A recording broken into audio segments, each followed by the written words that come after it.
سلااوتان لێبێت من کۆڤانەزەتم لە دیدارێکی تایبەت لەگەڵتان دەبم. ئەمڕۆ بینیتان حەلبوسی لە هەولێر بوو، پەیوەندەکانی پارتی و حزبەکەی حەلبوسی زۆر خراپ بوو، بەڵام ئێستا پێچەوانە بۆتەوە حەلبوسی لە هەولێرە بینین کۆ بێتەوە لەگەڵ سەرۆک بارزانی و سەرۆک وەزیران. جابزانی لەو کوبنەوانە باس لە چی کراوە؟ کەمێشکە زانیاری وەرەگرم لەسەر ئەمە، بزانین لەسەر موچە ئایا موچە چی لێ دێت لە داهاتووە؟ ئایا هەموو مانگێک موچە خۆرانی هەرێمی کوردستان دەستیان لەسەر دڵ بێت کە ئایا ئەم مانگە موچە دێت یاخود نا؟ وەڵامی ئەوەش وەرەگرم. خۆشتان ئەزانن لە ڕۆژهەڵاتی ناوەڕاست دۆخەکە چۆنە، شەڕی ئەمریکا و ئێران هەیە. لە عێراقەوە درۆن ئاراستەی سعودیا کراوە، سعودیا دێت پێگەکانی حەشدی شعبی لە عێراق بۆردومانەکە. باسی هەناردەی نەوت لە عێراقەوە بۆ دەرەوە ئەکەین، بەگشتی ئەو بابەتانەی پێوەستن بە عێراقەوە لەم دیدارە باسییانەکەین. جا من میوانێکم لەگەڵ دەبێت دکتۆر فەراد ئەتروشی جێگری سەرۆکی پەرلەمانی عێراق لەگەڵمە بێت. دکتۆر بەخێر بێ. گەلێک سپاس کاکۆمان. با لە پرسیارێکی گشتی دەست پێ بکەین. ئێستا ڕەوشی عێراق چۆنە؟ عێراق لە چه دۆخێکدایە بەگشتی؟ بەڵێ گەلێک سپاس کاکۆڤان، سڵاو و ڕێز بۆ بینەر و بیسەرێن کوردستان 24. ڕاستی عێراق بەشێکی گرنگش ڕۆژهەڵاتانە بەڕاست تایبەتی ئەو ڕەوشەوێگەوەی کو ئەم بینین کێشن مەزن ناوبەرە ئەمریکا و ئیرانت لاکیدا. طبعا ئەمریکا بەرە ئیسرائیل گەل بوو، بەشێکی دەوڵەتی خەلیجی گەل بوون، وەکو ئیران بژیت هەندێک وڵاتی دژیت گەل ئەمریکادا بوون و بەرێدی بەرێ ئیرانێ و گرۆپێت و بژنێت مقاومە العێراقی و یەمەن و حزب الله و بەری نەهاژی مەتزانی سووریە هەبوون وگاوێ نەماینە. ئەف کێشە یا بووە کێشەیەکە مەزن بۆ عێراقی بگاوێ هەڵویستی ئیرانێ ڕوونە. ئێران و ئەمریکا شەڕی دانە، کێشەیەکە مەزن هەیە، ئێران و ئیسرائیل شەڕی دانە. بەڵێ عێراق هەلویستێکی ناڕوون، بەڵام کێشە پتری هەمیە بۆ عێراقێکی بوونە، کێشێن ئەمنی، کێشێن سیاسی و کێشێن دارایی و ئابووریژی. عێراق بووە قوربانی بەرندێکی ڕەوش هەرسێکی بەندێژی عێراق ڕەوشێکە زۆر نالەباردا دەژیت بەڕاستی وەزعەکە زۆر خراپە لە هەموو ڕۆیەکەوە. ئەگەر عێراقیەکان هەوڵ نەدەن پێکەوە ئیش بکەن و هەوڵ نەدەن کە عێراق دوور بێت لەم شەڕە و لەم کێشانە وەزع عێراق خراپتر دەبێتن بەڕاستی، بە تایبەتی لە ڕووی ئابووریەوە. توانین بڵێن غێر مباشر لە نێو شەڕدایە، لە نێو جەنگدایە بۆ خۆی ئەو هێرشانەی لێرەوەکرێتە سەر وڵاتانی کەندا و چکە سعودیا ئەڵێ هێرش کراوە. کێشە لێرەیە کاکۆڤان. دوێنێ من بەیانێکم دەرکرد هێرشەکەیان هێرشی سعودیا و ئەمریکا بۆ سەر گرۆپەکانی فەسائیل و حەشدی شعبی و ئەوانە لێرە ناڕوونیەک هەیە، کێشەیەکی گەورە هەیە لە بەیانەکەم باس کرد. بڕیاری شەڕ و نەبوونی شەڕ لە دەستی حکومەت نییە، لە دەستی مؤسسات و دام و دەستگای حکوومەتی فەرمی نییە. چەند گرۆپێک هەن بڕیار ئەدەن هێرش بکانە سعودیا. ئەوان بەهێزترن لە حکوومەت لەو بابەتە لەو بابەتە چکە ئەوان ناتوانێت کۆنتترۆلیان بکات. حکوومەت دەڵێت ئێمە ناتوان، ئێمە نازانین کێ، جار ئەڵێت ئێمە تەئکید نین لە عێراق بووینە یان لە عێراق نەچوینە، بەڵام هێرش دەکەنە سەر کوێت، سەر بەحرین، سەر ئیمارات، سەر سعودیا. ئەو ڕۆژە پێشیستە تۆمەتبار دەکران هێرشیان کردە سەر ئوردن مەسەلەن. ئێمە بوویتە کێشەیەکی گەورە، ینی بڕیاری شەڕ و ناشەڕ، بڕیاری ئەمنی بەڕاستی 100% لە دەستی حکوومەت نییە. ئەمە کێشەیەکی زۆر گەورەیە بەڕاستی. چۆن چارەسەرێکرێن بڕیار لە دەستی حکوومەت نەبێت؟ ئەمە چارەسەرکردنی حکوومەت باسی کردووە، لەبەر ئەوەش ئێمە وەکو پارتی، وەکو پەرلەمانتاران، وەکو جێگیری سەرۆکی پەرلەمان، من لەو بڕوادام وەکو سەرۆکاتی پەرلەمان بەگشتی ئێمە دەبێت پشتیوانی ئەم حکوومەتە بکەین، ئەم سەرۆک وەزیرانە بکەین. ئەمە تەنیا بەوە دەکرێتن کە چەکەکە سیلاحەکە لە دەستی حکوومەت بێتن، بەکارینانی چەک و سیلاح و توندوتیژی لە هەموو وڵاتەکانی کە دەوڵەتن دیموکراسین بڕوان هەیە بە مؤسساتی دەوڵەت ئەمە تەنیا قۆرخکاریەکەی بۆ حکوومەتە یعنی نابێت من چەکم لە دەست بێت و چەکل لە دەست بێت کێشەیەکم لەگەت و کرد و بە چەک کێشەکە چارەسەر بکرێ ئەمە نابێتە وڵات ئەمەیە کە چەک لای سوپا بێت چەک لای پۆلیس بێ لای دەم و دەستگای ئەمنی بێ حکومەت بڕیاری بدە ئالیەتی دەستوریەکەش ئەوەیە کە حکوومەت پێشنیار بکە بۆ پەرلەمان بڕیار بدە ئایا شەڕ بکەین یانە ئیعلانی جەنگ و حرب لە دەستی پەرلەمانی عێراق ئەمە زۆر لە دەستور لە واقعیان لە دەستیەوە نیە نا لە واقعیش لە دەستیەوە جادە و واقعی جا لێرە پرسیارێک بە مێشمادت ئەگەر سەرۆک وەزیرانێکیان حکوومەتێک بەگشتی نەتوانێت کۆنتترۆلی ئەو گروپ و میلیشیانە بکە چۆن دەتوانێت ڕوبەڕووی گەندەڵی بێتەوە ینی ئێستا پرسیارێک بۆ من دروست بووە لەوانەیە بەس کەسی بچووک لێرە ببنا قوربانی کەسە گەورەکان هەر وەکو خۆیان بمێننەوە خۆی وەکو مەبدە وەکو پرەنسی پشتێکی زۆر باشە چکو ئەم دووشتە زۆر خەتەرن زۆر ترسناکەن و بەڕاستی مەترسی گەورە و ڕاستەوخۆ لەسەر هەبوون و نەبوونی عێراق وەکو دەوڵەت ئەم دووشتە چەکی ینی بڵێن لە دەرەوەی دام و دەستگای حکومی و سوپا و دەوڵەت و گەندەڵی ئەم گەندەلیەش زۆربەی مەلەفات و فایلی گەندەلی بەو چەکە حیماەتی دەکرن ینی ئەگەر ئەو چەکە نەبێ احتیمالە زۆر لەم گەندەڵکارانە زۆر لەم گەندەڵیانیانە نەکرێتن بەڵام ئەمە بۆ حیماەتی ئەمەیە بەڕاستەڵی گەورەتر هەیە ئێستا پشتگیریان بکرێوانەیە کە سلاحیان لە دەستە و چەشیان زۆر هەیە جا حکوومەت دەتوانێت ڕوبەڕوویان ببێتەوە حکوومەت ئەم وعدەی وەرگرتووە لەلایەنە سیاسیەکان بە تایبەتی چارچێوەی هەماهەنگی کە ئیداری تەنسیقیە گەورەترین فراکسیون و کوتلەی شیعیە لە پەرلەمان و ئەوانیش خۆیان زۆرینەن وەکو باسم کرد هەم لە حکوومەت هەم لە پەرلەمان ئەوان سۆزیاندا بوو کە دەعمی بکەن و ئێستاش ئەڵێن ئێمە دەعمی دەکەین بەڵام ئێمە دەمانەوێت بە کریار ببینین بە عەمەلی ببینین ئەویش پشتی قایمە بەوە کە شیعەکان و طبعا سنە و کوردیش ئەمریکاشی لەگەڵا بالضبط ئەمریکاش لەگەڵە و گەلە وڵاتی تریش دەعمی دەکەن ئەوروپا خەڵکی تر دەوروبەر بە تایبەتی وڵاتی کەندا و ئەوانیش پشتیوانی لەکەن بەڵام ئاسانە نە ئاسان نیە زۆر زەحمەتە بەڕاستی زۆر باش بەردەوامە بێت چونکە ئێستا سستیەکە بینم وڵی دەبێ بەردەوام بێت ئەوەی من بزانم بەردەوام دەبێت بەڵام ئارقەڵی بۆ دروست بووە بەتاکیت بەتاکیت بۆ دروست بووە گلەیان لێ کردووە هەندێک جار هەڕەشەیان لێ کردووە هەڕەشە لە سەرۆک وەزیران کراوە بەڵێ زۆر جار و بەڕاستیش وەکو بڵێن ئاستەنگی زۆرە ئەتوانم بزانم چێم ئەوانەی من تەفاسیلەکەی نازانم بەڵام من متەئەکدم هەڕەشە و جامانە کاریگەریان لەسەر سەرۆک وەزیران هەبووە کە ئەم پرۆسەیە ینی ئاستەنجی من خۆم بە شخصی حتا ئێستا نەمبینیوە بێجگە لە دانیشتنی پەرلەمان کە سیقەمان پێدا لەوێ ینی یەکترمان و دۆقەمان لەگەل یەکتر کردووە لەگە قیاداتی عێراقی بەڵام قسەی ڕاستە و خۆمان نەبووە ئەوەی من بزانم بەردەوام ئەوێ بەڵام زۆر فشاری لەسەر لە ناوخۆی عێراق یان لە دەرەوەی عێراق ناوخۆ و دەرەوەش لە ناوخۆی عێراق و دەرەوەش فشاری لێکرێت بەرگاگرێت وڵای ئەوە من جێم لێ بووە لە برادەرەکانی دەڵێ من حازرم حتا گیانی خۆم لەسەر دابنم واڵێن ینی ئەوە قسەی مەقسەی زەیدیە تا قسەی زەیدی لە ڕێگای برادەرەکانی من ڕاستە و خۆ جێم لێ نەبووە بەڵام ئەو دەڵێ من حازرم ڕۆحی خۆم لەسەر ئەمە دابنم باش لە نیو پەرلەمان هەوڵێک هەبوو دەیانگوت ڕێگری لە زەیدی بکەن بۆ ئەمە ڕاست بوو ئەوەی من بزانم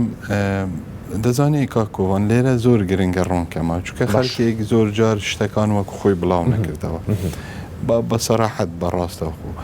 ئێمە وەکو سەرۆکاتی پەرلەمان سێ کەسین سەرۆکی پەرلەمان دوو جێگرەکەیوە ئەم سەرۆکاتیە تەمسیلی عێراق ئەکە وەکو پرینسیپی تەوافق سازان ئەوەی جەنابی سەرۆک بە بەردەڵ تەوافق و تەوازن و شەراکەت باسەکە عنوانەکەی ئەمەیە کوردێک شیعەیەک سوننەیەک تێدا سوننەکە سەرۆکی پەرلەمان مفروض بو إما أقدار بكرينه براستي من يكيك لوانا بوم أقدار نكره بوما وشيعة كاش عدنان فيحان إن شاء الله منيش أقدار نكم تانيا سروكي برلمان راسته مثلا لدستوري عراق لما داي شستو سي وابزان فقري سيئة باسي أودا كدلاقة برلمان لبشو بيت تانيا سروكي برلمان ما فيها حصانة هل قرتني حصانة لسا عندهم برلمان كامل أما حقيقي الدستورية بس قليك من لسر أو أمابو راست حقي خوته وكو دستور بلان برسيتش بينا بكا بلان بكار إناني أم حقه رهندي سياسي هيا لسا برلمان منيش دوابن بقرباني تحملي سياسات دكم أو برياريتو دا دبوا برسي إما بكي الليرة قليك برسي بإيوانا كرديا بمني نكردو براستي من لا إعلام زاني أو دلي من تلفون بو كردي وتلفونك اللي خدنا بو بلام خوته زاني لواتساب ديار دكوي يعني حتى من اللي خدتش نبن دوا ودركوي كتلفون بو كرا كواتنا وراسني تلفون بو نعتوها نمبينو أو برادري تريش دلي من آقادارني سروكي برلمان ألد تلفون بو كردوا وآقادارم كردوا بلام زور بچوكي يعني زور بمحدودي مهم اما كشكل ربو اما وكو برنسيب وكو مبدا من علم باسي خو ما كان باسي بارتي ما كان باسي حزب كما كان قياده كما كان بتواوتي لقى ام بروسبون ولقى سروك وزيران ولقى الحكومات ولقى ربونوي جندالين بلام آليتك من وكو شخص آليتك مثلا بكاريناني دبابة مكافحة إرهاب دجاتير وراوانا احتمال أمانة بيويس نبو بلام هر وكو باسم كرت وكو برنسيب وكو مبدأ صدر صد بقوات أمرش جنابي سروكي حكمت تأكيديا لوكر كبهم مو هيزي خومان بشتيواني سروك وزيران وأم علي زيدي دكن بلا كرديتيا أو لستاني كباسكلين لدهاتو على لستي ترابيت أما كيش الليستا كان ما نبيني وكاس نازان تانيا سروكي برلمان بيني توقيعي كردوا وداي توقع لستا كي بينيوا تانيا أو إمزاي كردوا الله وين قلتوا تشيتيا أو تشيتيانيا أو قوتي 19 ناوم بو هاتبو چواري برلماني كوم بو كأما صلاحيات الرئيس برلمانية وانا نبرلمان هولاتي عادين أتوانن دزگير بكن بلان بازدا پارلمانتاری ام خلبون خلی ششم او دل من امزام کرد ولا سپاز دکس اوی بمی گوتوا من زیادر لون بلام اما سیوشتی کسی ترمان ده صلاتی دادوری داوای کرد و حسانه لسر هل بگیریتن بلام شتی جواز هي اعلامه هي مثلا شر كردنا هي قضايا بتشوكه يعني امي ربطي بعدنان جميلي وقندلي او انا راسته وقولي تصفيح حسابي ابو امي كرا يعني ما بستت بس روبرو بونو قندلي بو يعني تصفيح حسابي بو اجر اوهاب مني كاكومان امر شخصي خوما بلا سبارتي حسابنا اجر اوهاب مني لو حد بتصوري من حتى حدك تصفية سياسي تدام اگر بوشوي بي طولة كردنا وبيت لاواس كردني هندك لا ينبي اگر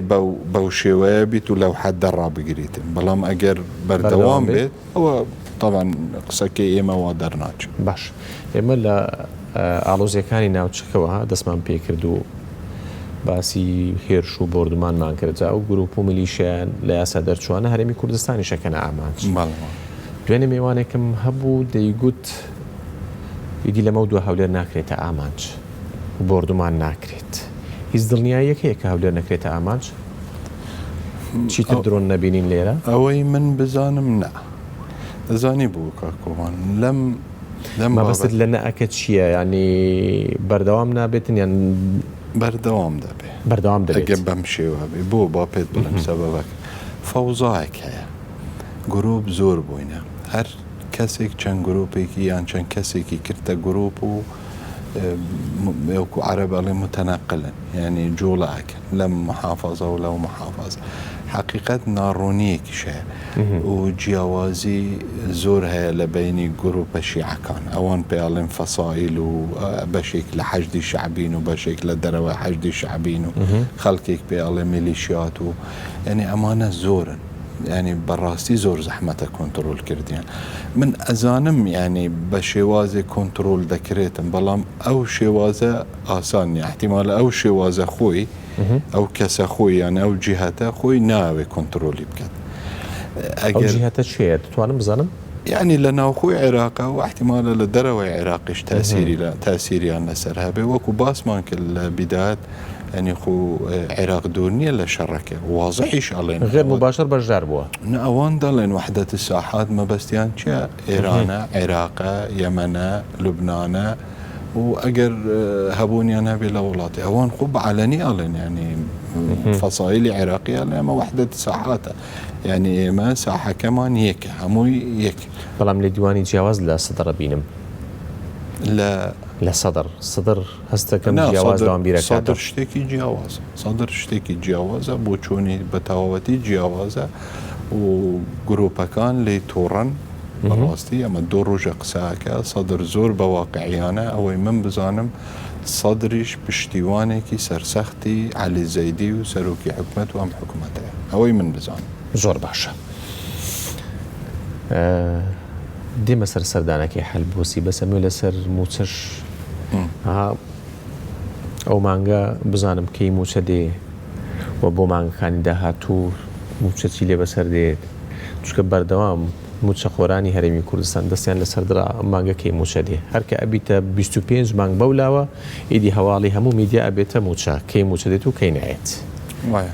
کاک کۆڤان ئەمە ینی پێشبینی کراوە بوو.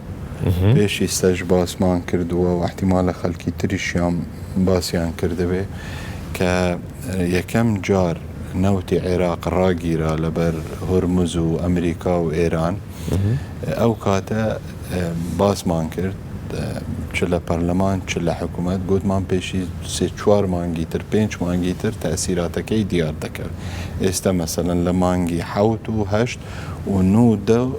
ئەگەر ئەو هەبێ زیاتر بەدەست دەکرد بوو چونکە عێراق مەسەلەن ئەگەر ئەوە مانگی 8 عێراق ئێستا نەوت بفرۆشیت پارەکەی پاشی 2 مانگ 3 مانگ دێت ئەو هایە لەبەرەوە کە مانگی 4 و 5 و ئەوانەمان نەنارد یان مانگی 3 و 4 و 5 تەوان تەسیرەکەی لە مانگی 7 و 8 و ئەوانە بەدەردەکەوێتن. ڕەوشی عێراق زۆر خراپە دارایی وەزعی دارایی طبعا کە من دەڵێم زۆر خراپە ناڵێم پارەنی عێراق 100 میلیارد دلاری 103 میلیارد دلاری لە بەنقی مەرکەزی هەیە وەکو احتیاط 103 میلیارەکە ئەمە تقریبا 160 تریلیۆن بەڵام مانگانە ئەگەر تو 7 تریلیۆنی لێ دەربینی بێتە کەم دەکات تەسیر دەبێت لە بازاری عالەمی تعاملی دەولی وڵاتەکان بانقەکان ینی زۆر ئەوە دەبێت کێشەیەکی گەورەی باش بەڵام لەوانەیە موچەخۆر ئەمە نەزانێ وانەیە موچەخۆر موچەی خۆی بووە ئەمە واقعەکەیە عێراق تقریبا 90% اعتیمادی لەسەر ناوتە باش ئەوان دەڵێن 90 هەندە جار زیاتریشە بەفعلی من ڕۆژی یەکشەممە لای وەزیری نەوت بووم لە سەر بابەتی پانزین ئەمن ئەم تەفاسیلانە زۆر جەمە لە ئەعلام دەرناچم خەل نازانم دەسە لە کۆتەشەوە پرسیارەکەم ئەو ماوەیە کە لە زۆر شوێن ئەتبینین من مبادرەیەکم کرد سەردانی وەزیری نەوتم کرد بەڕاستی و هەر لە ڕێگای کوتلەکەیش محاولەم کرد قەنەعەتیان پێ بکەم کە گرنگە ئەم کێشەی پەنزین لە کوردستان حەل بێتن چوومە لای تقریبا 40-50 دقیقە دانیشتین زۆر وەکو دەڵێم بەڕێز بەڵام زۆر بە تەفسیلیش باسمان کرد دوو پێشنیارم دای پێشنیاری یەکەم طبعا هەر دەمزانی حکوومەتی هەرێمیش کار لەسەر ئەمە دەکەت جەنابی کاک مەسرور سەرۆکی حکوومەت بەڵام خۆم بادەرم کرد لەو بابەتە پێشنیاری یەکەم گوتم کاکە ئەوەی بەڕای من زۆر ئاسانە و ئەم قەیرانە چارەسەر بکرێت بۆ ئێوەش باشە ڕۆژانە ئەگەر بکرێتن 3 میلیۆن لتری پەنزینیش دابین بکەن بۆ هەرێمی کوردستان هەر پارێزگایەک ملیۆنێک لەگەل ئەوەی هەمانە قەیرانەکە من ناڵێم 100% چارەسەرە بێ بەڵام 80% احتیمالە چارەسەر بکەن باشێت وەڵامی چی بوو؟ وەڵامەکەی گوتی بەخوا ئێمە نیتمان چونکە هورمز گیراوە ئێمەش ئستیراد دەکەین لە وڵاتی تر ئێستا حرەکە نییە زۆر زەحمەتە ئەو مەسافی و پاڵاوگەی هەمانە بەشی ئەوە ناکات یعنی زۆر محاولەی پاڵاوگە لێرە هەیە بانەوتی خەم زیاتر بنێرن لە ئەو 50,000 زیاتر با بێمە سەری دووەم پێشنیاری دووەم گوتم باشە ئەو 50,000 لەسەر چه ئەساساتەوە گوتی اتفاقی سیاسە گوتم ڕۆژانە ئێوە چەند بەرمیل دەدەنە پاڵاوگاکانی عێراق قلت من بيم قلت 1,300,000 قلت هنا سيد النائب قلت كم ترى وفلان ولا مليونك إيش كم ترى كبرك لو دانش تبو مدير عام بو إيشي أما بو قلت معالي الوزير إيما رجانا مليونك وصد وشتيك 1000 برميل أيدينا بالاوغا كان بيش قال كردستان قلت جنابي وزير لو حصي 12.6 بماندنه احتمال زیات لصدوسی حتى 140,000 برمیل من ببرکه است 50,000 ماندن یعنی فرقیه که 80,000 برمیله قلت راز دکی والله ما اتفاقی سیاسیه او پیشنیاره که چی بود قلت من حز دکم بمنی قلت جنابت کتابك كابو سروك وزيران بو علي زيدي وكوبيك نسخيك بو من بينيرة قصيلة قبكة ولا الرقاي وزيرة كاني كرد بتايبتي كاك دكتور فؤاد باوش قصيلة قبكة هوليك بدن كأم ريجا زياد بكريتا زاوز راوتان كرت أما كتابم كرت لنفسي روش بو دكتور فؤادي شمنار وكو معلومات لقال سروك فراكسيونا كيشي قسم كردي وزيرك قلت متوج زختي لبكة من نام يناوي بينهم اوش قوتي باشا بسرچاو اما هول مانداوا كتابك جيشو تزيدي بله دوين برادرك لانجمني وزيران تلفوني منك قلت كتابك من نازانم بلام محاولة بو اوي كي شي 15 سر بكرت لو باسي ام بابتي موچو نوت فروشتن يعني تقريبا عراق نوتي نما تانيا اوي لهرمي كردستان بشكل لبصرة دين الليرة بو سوريا عندك شيء لرقاي تركيا دبن يعني زور محدودة ده باشا اي موشكا شيليت موشا او مانجد اوي من بزام ديت بلام كي ديت وقتك اوي نازانم بلام ده عراقيش كيشي يعني ام روسي مانجا اوي من بزانم يعني برلمان موشي ورقتوا نا والله نا برلمان وزوربي وزارة كان شواريان نقرتوا بلام خريكن على اساس علاج كان ووان لزياره 40 ومشغول وحكومته وانا بلام دهاتي عراق زور كمي كردوا اما يك لتحديات زور جوره روبروي عراق وعلي الزيدي دبي اجر علاج نكريتن اما موضوع براستي عراق توشي شيء جوره دبت عراق لنيوان مانو روخانه يعني وكو آبور من نالم بلام آبورية كبروخي جواك ومجتمع وهمو ياروخي يعني زورش شيء حلبوسي أمره له وليربو لقل سروك بارزاني كوبو لقل سروك وزير مسرور بارزاني كوبو بيوندي كانتان بشتر زور ناخوش بو ما بس بارتيو حزبكي حلبوسية شون ما بيشوانا بوا چی وای لحلبوسی کرد بێتە هەرێمی کوردستان ولا کۆبنەوەکان باسی چی کرا؟ بله کاکوان گرنگە من باسی 2003 بکەم لە 2003 پرۆسەی سیاسی بە شیعە و بەس بە کورد دەستی پێ کرد سونەکان زۆر معارض بوون خۆیان بە مقاومە و بە شەڕ و بە نەبەشدار بوون و مجلس حكم باوان قلم داو اكيد بيرد ديتن لوي من ما بستمشي لوي جنابي سروك وبارتي كردكان بعام بتايبتي جنابي سروك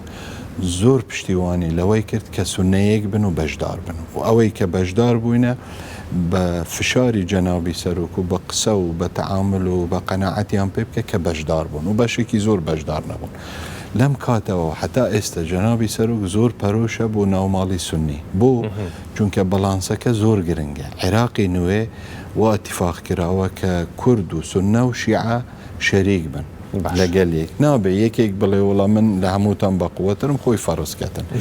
جنابي سروك ما بستي بو همو جاري شيارمتيان داوا لا همو شوينك حتى بو اخير شي بلام اوي الروي دا كاكوان اما كدستور كنوسرا كاساسي سياسي دروس كرا وكو باسم كر بيشي سر جنابي سروك باسا كتوافق وتوازن وشراكت امسي برنسيبا اوانا بون كدستوري عراق وبروسي سياسي لسردان رو بو ايما وبو شيعة وبو سنة بلام بداخوا زوربي جاران شيعة كان بو آخيرة التزاميان بينا كردوا فشاريان لأيمش كردوا أو لسنش كردوا بهنجاتي جواز ما بستم لما تشيا بارتي حتى 2014 وحتى 2017 لقى ريفراندوم بارتي ياري كرك اكتركي زور سركي وبهزب ولا بغدا زور باش باشي 2007 كانت الزور نما باشي 2007 كيشاكي زور درز بولا بيني اما ولو كاتوا كيشكان بردوام بون بلان براستي اوي من دم بلن بكورتي ما دم وقت ما نما بارتي داوي جارشتر ئیش و کاری خۆی لە بەغدا ڕێک بخێتەوە مەسەلاً لە ڕووی ڕێخستنی حزبیەوە لە ڕووی ئیشی پەرلەمان ئیشی حکوومەت ئێمە پێکەوە عیلاقاتمان جارێکی تر پێدا چوونەوە بکەین هەندە شتی بچوو کە بووە بوویتە سەبەب کە لە یەکتر دۆرکەوتینەوە لەگە حەلبوسی و لەگە خەڵکی تریش جامڕۆ چارەسەر بوو لەم 6 مانگە هەوڵمانداوە کە بابە ئێمەش بەشێکی گرنگین لە عێراق ئێمە ئەساسی پرۆسەی عێراقیماندانەوە جەنابی سەرۆک یەکێکە لە مؤسسینی پرۆسەی سیاسی لە عێراق و بەردەوامیش دەبێن بەرەبەرە قەناعەتین یەکێک لەوانە حەلبوسی بوو کە بەردەوام تەواصلم لەگەڵ هەبوو تەواصلەکەمیش هەر لەسەرەوە و لەگەڵ برادەران و ئەوانش ئەمڕۆ بەرهەمەکەی هاتە دوو کابرا یعنی حەزی لێبوو بێتن زۆر کێشێک نەماوە نا من ناڵم هیچ کێش ئەمە یەکەم پێنگاوە خوتوە یەکەمە شتێکی زۆر باشکرا کۆبوونەوەی زۆر باش لەگەڵ هەم جەنابی سەرۆکی حکوومەت بەڕێز کاک مەسرور و هەم لەگەڵ جەنابی سەرۆکیش زۆر بەڕاشکاوانە و شتی زۆر باسکرا و ئینشاءالله ئێمە چاوەڕێن کە شتی باشتر نەبەس لەگەڵ حەلبوسی لەگە خەڵکی تریش لەگە شیعە لەگە کوتەلی تر هەیە ئێمە سەردانی زۆرمان کرد زۆر باش هەل لە مالک حەلبوسیمان بینی خەزعەلیش دەبینین چکە ئەو کاتێکە سەرۆک وەزیران چووە بەغدا لەوێ بەڵێنیدا بێ سەردانی هەرێمی بەڵێ وایە من بەو ئاخیرەی سەردانم کرد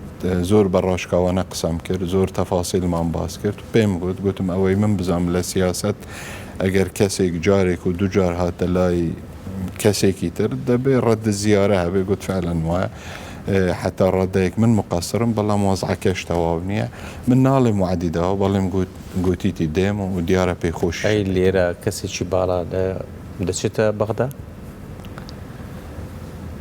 لێرە سەرۆک وەزیران سەرۆکی هەرێم سەرۆک بارزانی خۆ پێشی فترەیەک جەنابی کاک مەسرور جەنابی کاک نێچیروان لەوێ بوون من جەنابی سەرۆک لەو ماوەی هیچ هەیە کەس ئەچێتە من ئاگادار نیم ئاگادارنیت من ئاگادار نیم دوایین پرسیارم 120 میلیارەکە گۆڕانکاری بەسەردادێت ئەو داهاتە ناوخۆیە کە هەرێم دەینێرێت ئەو بەشێک لە قسەکانی ئێمە لەسەر ئەمە بوو ئاسان نییە عێراق مەسەڕە بەڵام منطقی نییە چکە داهاتەکەت زۆر کەم کردەوە لە 350 میلیار 300 میلیار ئێستا بوویتە 80 میلیار معقولە 80 میلیارم هەموو داهات بێت تو داوای 120 میلیار پێ معقول نییە ئێمە هەوڵ دەدەین لەگە وەزیری دارایی لەگە سەرۆکی حکوومەت عەلی زەیدی کە ئەم بابەتە بەڕاستی دەبێت ڕاست بکرێتەوە سپاس بۆ دکتۆر فەرهاد دڕۆشی جگری سەرۆکی پەرلەمانی عێراق کە لەگەڵمان بووی زۆر سپاس دکتۆر زۆر سپاس بۆ ئێوەش کە بینەرمان بوون هەر لە خۆشیدا بن